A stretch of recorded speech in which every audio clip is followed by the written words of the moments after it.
हजारों बार गीत गोविंद का पाठ कर चुके हैं, पर आज भी जब गीत गोविंद गाते हैं तो रोंगटे खड़े होते हैं। आज भी नेत्र अंदर ही अंदर हिलोरें लेता है, मन रूपी मयूर नृत्य करने लगता है। इससे यह प्रमाण है कि गीत गोविंद ठाकुर जी ने स्वीकार कर लिया है। इसलिए जितनी बार उसका आस्वादन करोगे उतनी बार अच्छा। हमने एक बार कथा में एक बात बताई, हमारे व्रज के एक संत हैं, वो नित्य ठाकुर जी के लिए नई नई सामग्री बनाते हैं और सामग्री बना के ठाकुर जी को भोग लगाएंगे। फिर उसके बाद जब सबको बांटते हैं ना, तो ये नहीं कहते कैसो बनो है, या में राम रस कैसो है, या में चीनी कैसी है, गुड़ कैसा है ना। आपको देते समय बोलेंगे पाके बताओ ठाकुर जी ने भोग लगाया कि नहीं। देखो पूछने का तरीका देखो, क्या पूछते हैं। माताएं घर में भोजन बनाती है, बच्चों को पति को पवाएंगे, पूछेंगे बताओ नींबू ठीक है ना, नमक ठीक है ना, मिर्च ज्यादा तो नहीं है, अच्छा बनाया ना, स्वाद अच्छा है ना। पर वो महाराज जी क्या पूछते हैं, पाके बताओ ठाकुर जी ने भोग लगाया कि नहीं। एक बार मुझे कुछ दिया उन्होंने, तो मैंने जैसे पाया तो मैंने की, मुझसे बोले ठाकुर जी ने पायो कि नहीं। मैंने की नहीं बाबा बढ़िया है, पायो ना, अभी ना पायो। फिर दूसरी सामग्री लेके आए, वो दी, अब बता पायो कि नहीं। मैंने फिर पाया, मैंने हाँ बाबा पायो ना, अभी नहीं पायो। तीसरी सामग्री जैसे ही उन्होंने दी, तो जैसे ही मैंने पाया, पता नहीं क्यों सहजता से मेरे नेत्र बंद हो गए। मैंने कहा बोला हाँ अब पायो, ये ठाकुर जी ने पायो है। बोले लाला जामे तू बोल के बता दे कि ठाकुर जी ने पायो, समझो नहीं पायो। जामे तू बोलना ही भूल गए हो, समझो कि वो ठाकुर जी ने पायो।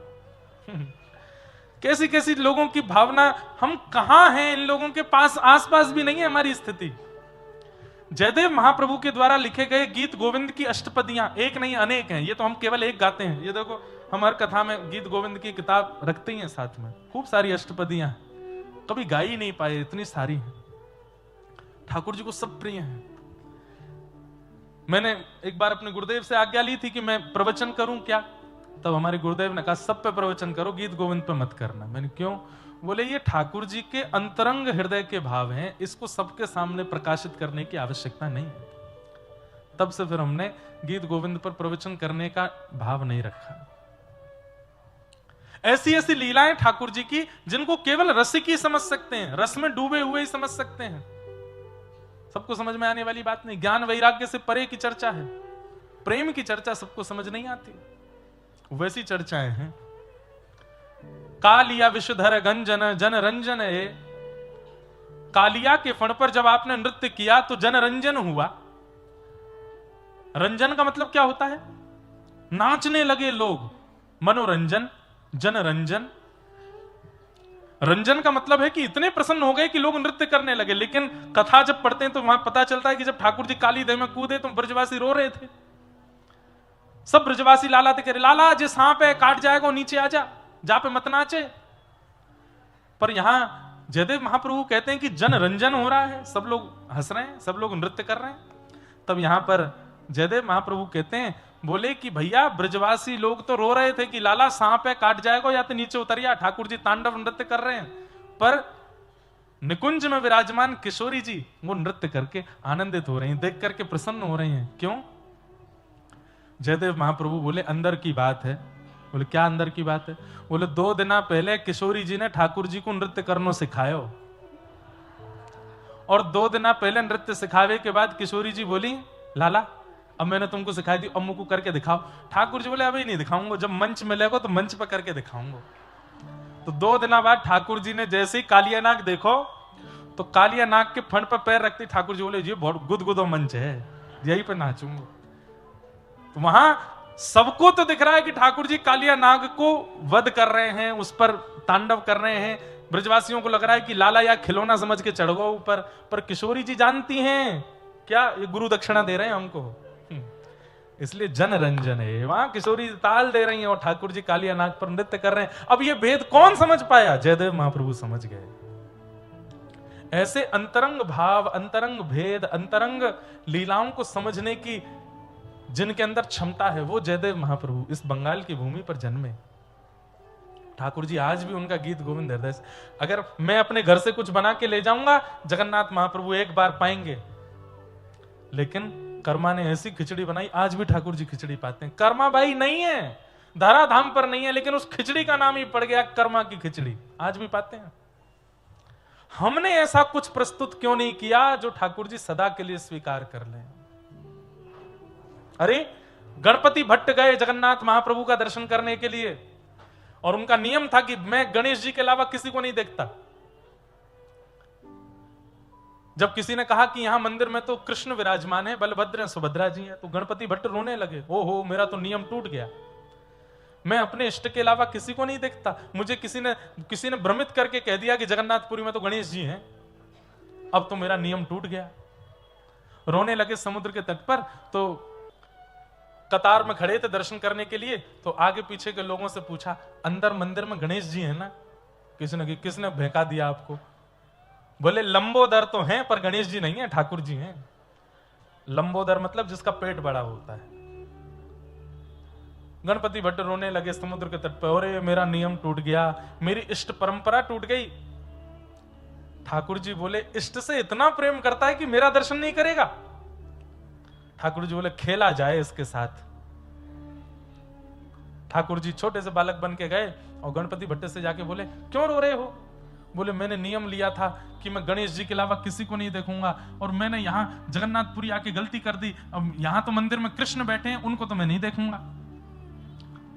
ठाकुर जी बोले, किसी ने तुमको बहका दिया है, गणेश जी ही हैं अंदर, और तुमको विश्वास ना हो तो आंख पे पट्टी बांध के चलो, छू के देख लेना। पहले जगन्नाथ जी को स्पर्श करने का अधिकार सबको था। अच्छा एक बात बताएं, पहले मंदिर में सब जगह स्पर्श का अधिकार था। बाद में मुगलों का आगमन हुआ और मंदिरों में जब ये लोग दूषितताएं करने लगे, तब से मंदिर के गर्भगृह बंद कर दिए। तब से आज तक बंद ही हैं। तो गणपति भट्ट जी आंख पे पट्टी बांध के गए, जगन्नाथ जी के सन्मुख पहुंच गए। बोले, मैं पट्टी तभी खोलूंगा जब मुझे पता लग जाए कि ये गणेश जी हैं। सबसे पहले इनकी नाक छू के देखूंगा। जैसे यहां हाथ रखा, हाथ रखते रखते देखे तो वो तो सूंड जैसा अनुभव हो। अरे ये तो सूंड है, ये तो गणेश जी है। नहीं, एक बार कान और देख लूं, यहां हाथ रखे तो बड़े बड़े कान। एक बार पेट और देख लूं, जैसे ही पेट देखने लगे लंबोदर।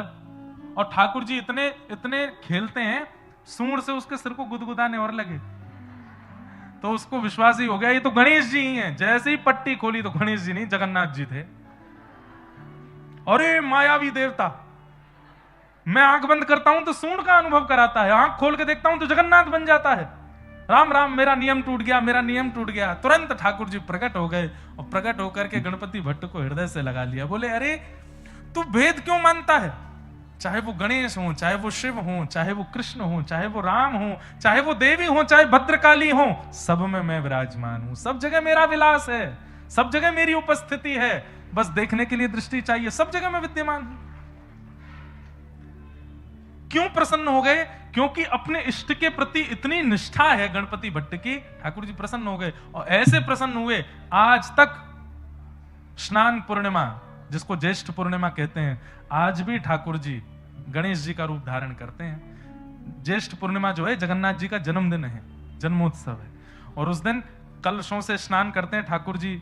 बाहर आकर के स्नान वेदी पर स्नान करने के बाद फिर 15 दिन के लिए मंदिर बंद हो जाता है।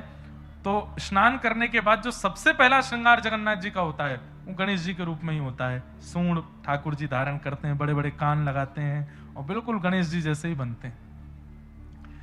तो गणपति भट्ट से इतनी रीझ है कि आज हजारों साल हो गए हैं, ठाकुर जी आज भी गणेश जी बनते हैं। कर्माबाई से ऐसे रीझे, आज भी उनकी खिचड़ी पाते हैं। जयदेव महाप्रभु से ऐसे रीझे, आज भी उनके गीत गोविंद को। है कोई इनसे बड़ा प्रेमी? हमारा प्रेम तो 10-15 दिन का होता है, 10-5 महीने का होता है। उसके बाद हमारे प्रेमी ने हमें क्या दिया, हमारे लिए क्या प्रस्तुत किया, हम भूल जाते हैं। पर ठाकुर जी नहीं भूलते, आज भी याद रखते हैं ठाकुर जी। किसने मुझे क्या दिया, कैसे दिया, कब दिया, सब याद है। ठाकुर जी को प्रेम लगता है, ठाकुर जी को भाव लगता है, ठाकुर जी को भूख नहीं लगती। उनको आप पवाओगे, आप खिला सकते हो उनको? नहीं, ठाकुर जी को केवल प्रेम चाहिए, केवल भाव चाहिए। और वो प्रेम भाव कैसे भी हमारे चित्त में निर्मित हो जाए और हम उसको प्रस्तुत कर दें उनके आगे, उसके लिए तो हम कथा सुन रहे हैं कि हमारा मन वैसा बन जाए कि हम भी कुछ प्रस्तुत करें, कर्मा जैसा, जयदेव महाप्रभु जैसा। ताकि हमारा भी वो भाव स्वीकार हो। कानोपात्रा एक वैश्या की पुत्री थी। इनकी माताजी का नाम श्यामा, नगर वैश्या थी। जब कानों का जन्म हुआ तो मां के मन में आया कि जो कलंक मुझ पर लगा है वो कलंक कभी मेरी पुत्री पर ना लगे, और इस कलंक के कारण मेरी पुत्री को कोई कष्ट ना दे, ऐसी विचारधारा उनके चित्त में आ गई। बहुत ध्यान से सुनिएगा। लेकिन कई बार ऐसा नहीं होता। अगर माता पिता दोषी होते हैं तो उनके बालकों को भी उसी दोष में ठहरा दिया जाता है। समाज संसार बहुत खतरनाक है बंधुओं।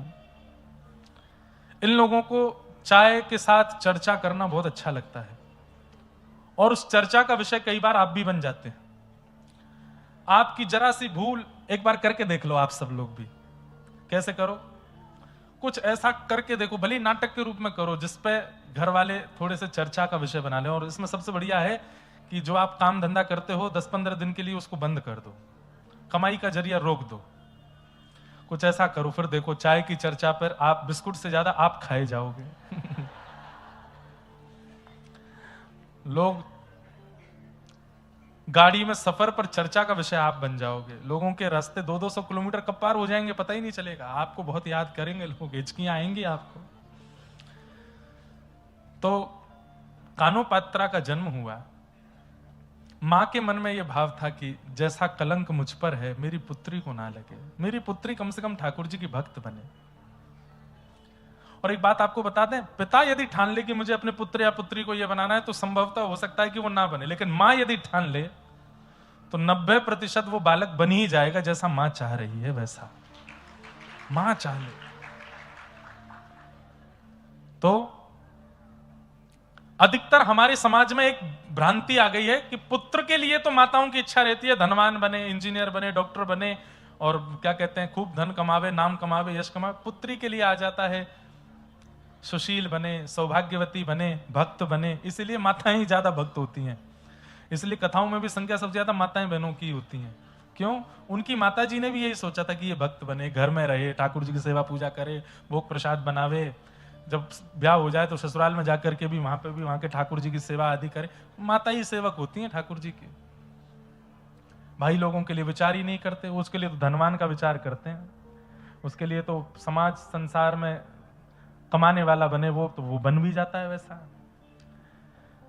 तो कानोपात्रा की मां ने सोचा कि मैं तो कलंकिनी हूं, मुझ पे तो कलंक लगा है वैश्या का, मेरी पुत्री पर ना लगे।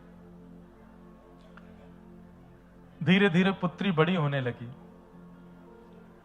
अब जहां वो रहती थी आसपास भी सब वैश्या ही रहती थी, तो उनको देख करके गाना बजाना भी वो सीख गई। कानोपात्रा गाती भी थी, उनकी तरह नाचती भी थी। तो मां जब आती तो आकर के डांटती, क्या गा रही थी? बोले मैंने सुना। तो फिर रात भर उनकी मां बैठ करके एकांत में फिर तुकाराम जी का अभंग सुनाती, तुकाराम जी का अभंग सुनाती, जनाबाई का अभंग सुनाती, नामदेव जी का अभंग सुनाती, ठाकुर जी का कीर्तन भजन सुनाती। बोले वो नहीं गाना, ये गाना है। धीरे धीरे कानोपात्रा में वैसी ही भक्ति जागृत होने लगी, वैसा ही भाव कानोपात्रा के चित्त में आने लगा। मंदिर जाने की इच्छा करती तो कानोपात्रा की मां कहती कि हम इतने पवित्र कुल की नहीं है, इतने पवित्र खानदान की नहीं है कि हम मंदिर जा सकें। लेकिन इसको कैसे समझाऊं ये बात? मंदिर जाएंगे तो कोई रोकेगा टोकेगा, हमें नहीं जाने देगा। रात्रि में जब मां कहीं जाती तो पूछती, मां आप मुझे रात में अकेला छोड़ के चली जाती हो, मुझे भी लेके चला करो साथ में। तो मां झूठ बोलती कि हमारे नगर में भूत प्रेत बहुत है, मैं उनको भगाने जाती हूं। इन बातों से वो रुक जाती। लेकिन कब तक छुपाए छुपे बातें। धीरे धीरे कानोपात्रा जब बड़ी हो गई तो उसका भी रूप इतना सुंदर, उनका भी आकर्षण इतना ज्यादा हो गया कि लोग बागों की कुदृष्टि उन पर आने लगी। अब नगर में चर्चे होने लगे, कानोपात्रा बहुत सुंदर है और उससे मिलना है, उसके साथ रहना है, उससे बात करनी है, ऐसी सब चर्चाएं। जब मां सुनती तो उसको इतनी घबराहट होती कि मेरी बच्ची इन सब चीजों से दूर रहे। लेकिन लोगों की दृष्टि तक तो ठीक थी बात। एक दिन राजा की दृष्टि पड़ गई, और जब राजा कुछ ठान ले तो फिर प्रजा तो कुछ कर नहीं सकती। मां ने सदा समझाया कि तू केवल विठोबा की है, तू केवल विठल की है, और कोई तेरा नहीं हो सकता। बहुत छोटा सा चरित्र है कानूपात्रा जी का, और एक ऐसी भक्त हैं जिन्होंने बहुत कम समय में ठाकुर जी को प्राप्त कर लिया। राजा के सैनिक लोग आ गए, कानूपात्रा को पकड़ लिया और चलो राजा ने तुमको बुलाया है, कोई अंतिम बात तुमको करनी हो परिवारी जनों से, मां से, तो कर लो, क्योंकि अब तुम वापस नहीं आओगे, अब तुम राज भवन में ही रहोगी, राजा को सुख प्रदान करना है। तो कानूपात्रा से जब पूछा गया कि तुम्हारा अंतिम इच्छा कुछ हो तो बताओ, तो उसने कहा मैंने जीवन भर विठोबा के कीर्तन सुने हैं, जीवन भर विठोबा का केवल नाम सुना है, दर्शन नहीं किया। एक बार मंदिर में आज्ञा लेकर के पुजारियों से कहा, आप तो राजा के सैनिक हैं, आप तो जो चाहे कर सकते हो, जब राजा मुझे बुला ही रहे हैं तो राजा केवल एक प्रस्ताव दे दें, मुझे एक बार विठोबा को देखना है, उनको देख के मैं आ जाऊं। तो मंदिर में प्रवेश वर्जित था, वैश्या की पुत्री है, लेकिन राजा ने आज्ञा कर दी, बोले नहीं इसको दर्शन कराओ, उसके बाद ये हमारी सेवा में रहेगी। तो पुजारी आदियों ने भी आज्ञा दे दी, मंदिर के द्वार खोल दिए और कानूपात्रा गई है। पहली बार विठोबा के सामने कमर पर हाथ धरे ठाकुर जी को आज तक केवल सुना है, लेकिन आज जैसे ही देखा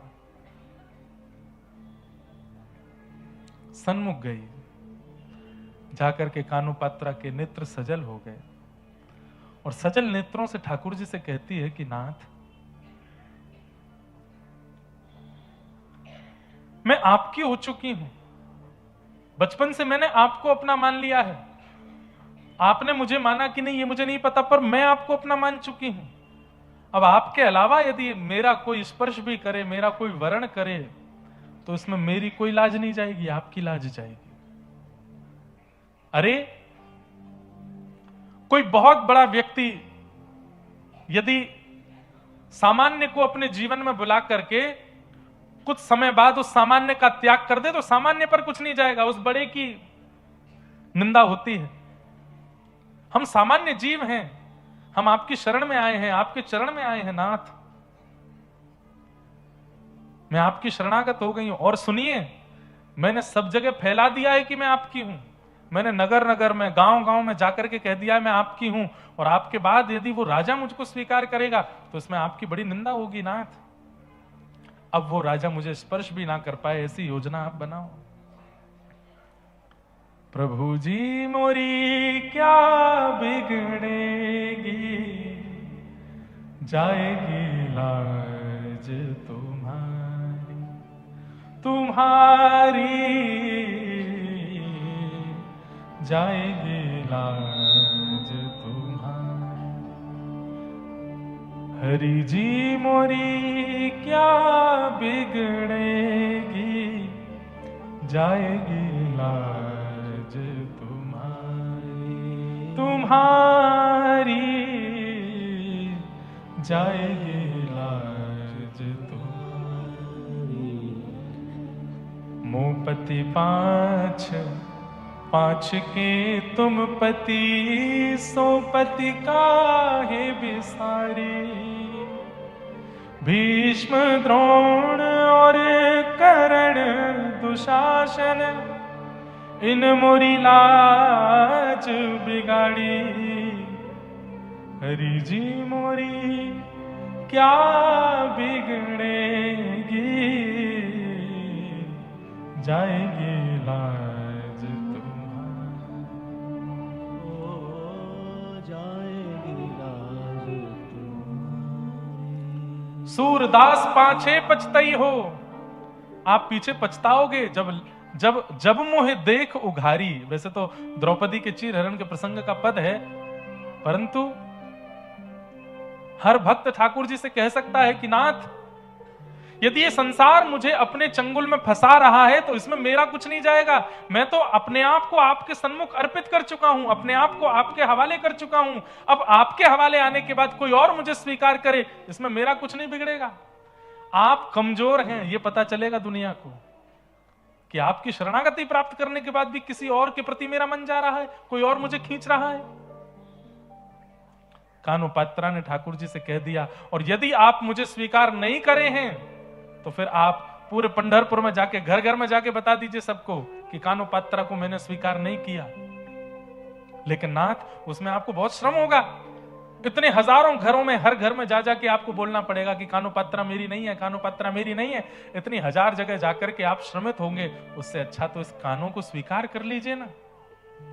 ये सामने खड़ी है, द्वार पर खड़ी है आपके, हाथों में हथकड़ियां, पैरों में बेड़ियां, सैनिक तलवार लेकर के खड़े हैं। कानोपात्रा हाथ जोड़ करके ठाकुर जी से कह रही है कि नाथ, मैं आपको मान चुकी हूं अपना, अब आप भी मुझे मान लो। एक क्षण के लिए एक दिव्य तेज प्रकट हुआ, सबके नेत्र बंद हो गए, सब अपनी आंखें छुपाने लगे, और एक क्षण बाद जैसे ही वो तेज विश्राम हुआ, हथकड़ियां रह गईं, बेड़ियां रह गईं, कानोपात्रा अंतर ध्यान हो गई, विठोबा ने अपने भीतर उसको समाविष्ट कर लिया, अंतर ध्यान हो गई, तन पड़ा रह गया वहीं पर और विलीन हो गई ठाकुर जी में।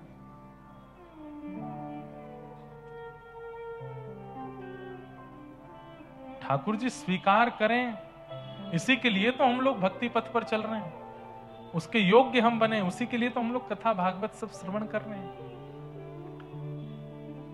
करने की ठान ले कोई मन में तो कर सकता है, हमने ठाना नहीं है अभी। वो डेडिकेशन जैसा होना चाहिए वो आया नहीं है अभी।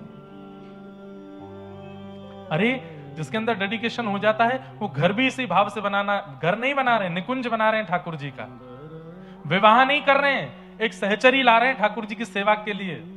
ये संतान उत्पत्ति नहीं हो रही है तो ठाकुर जी की सेवा अधिकारी आ रहे हैं घर में, खाना नहीं बन रहा है, भोग बन रहा है ठाकुर जी के लिए। सजावट घर की नहीं हो रही है, ठाकुर जी के निकुंज की हो रही है। हम कौन हैं? घर के मालिक नहीं है, घर के मालिक ठाकुर जी, हम तो उनके दास हैं, सेवक। हर परिस्थिति, गाड़ी नहीं खरीद रहे हैं, रथ लेकर के आ रहे हैं ठाकुर जी के लिए, कभी कहीं जाना पड़े ठाकुर जी बैठ के जा सके। हर व्यवस्था ठाकुर जी के संबंध की हो जाए हमारे जीवन में, तभी हमारा जीवन सार्थक है। बाकी दो जगह पैर रखे रहो, भक्ति भी कर लो, संसार को भी स्वीकार कर लो, उससे कुछ नहीं मिलने वाला। समय देखो किसके पास कितना है ये तो पता नहीं। किसी का उद्देश्य बहुत धन कमाना होता है, किसी का उद्देश्य उपलब्धि प्राप्त करना होता है, किसी का उद्देश्य नाम कमाना होता है। भक्ति पथिकों का उद्देश्य केवल और केवल ठाकुर जी के होना है, बस उनके हो जाएं हम, वो कैसे भी हमको स्वीकार कर लें, और उसके लिए जो करना पड़े हम सब करेंगे। जिन भेषा मारो सांवरो रीझे, मैं सो ही भेष धरूंगी बाला, मैं बैराग। और एक बात याद रखना, इस मार्ग पर कठिनाइयां बहुत हैं। पहली कठिनाई परिवार, सब राजी हों ये आवश्यक नहीं है। हो सकता है पत्नी ही विमुख हो जाए, हो सकता है पति विमुख हो जाए, हो सकता है बच्चे आपका मजाक उड़ाने लगे, हो सकता है माता पिता ही आपको मना करने लगे, हो सकता है परिवार के और लोग भी आपके पीछे पड़ जाएं। ये सब क्या करे रहते हो? कई लोग इसी डर से दोनों तरफ रहते हैं, भक्ति भी करते हैं और संसारवाद भी करते हैं, दोनों तरफ पांव लगाए रखते हैं अपने, कि चलो परिवार कुछ कहेगा तो नहीं इस वजह से। पर भैया दो नाव पे पैर रखोगे तो कितने दिन रखोगे? कभी तो धारा ऐसी आएगी कि नाव दोनों अलग होंगी तो गिरना पड़ेगा, तब एक चूज करना पड़ेगा। अब चूज कर लो। हमें तो लगता है जिस दिन आप कथा में आ गए उसी दिन से ही, उस दिन समझ लीजिए कि अब यही धारा है, इसी को पकड़ लीजिए। लोग तो बोलेंगे, लोग तो रोकेंगे, लोग तो छेड़ेंगे, और कई अब तो ये भी कह सकते हैं कि धार्मिक लोग भी रोकेंगे आपको। ये क्या कर रहे हो, ये सब आडंबर है, ये सब पाखंड है, तुम्हारे गुरुजी ऐसे ही हैं, तुम जिस भाव का पालन कर रहे हो उससे कुछ नहीं होने वाला, ये सब ऐसा ही है। अब तो ये भी शुरू हो गया, ये ट्रेंडिंग चल रहा है। आप स्वयं से पूछिए, स्वयं के चित्त को शांति मिलती है, स्वयं की सेवा में रुचि बढ़ रही है, नेत्र सजल होते हैं, प्रेम से हृदय भर जाता है, आपको ठाकुर जी का सामीप्य अनुभव होता है, तो उस क्रिया को कीजिए। किसी और के बहकावे में आने की आवश्यकता नहीं है।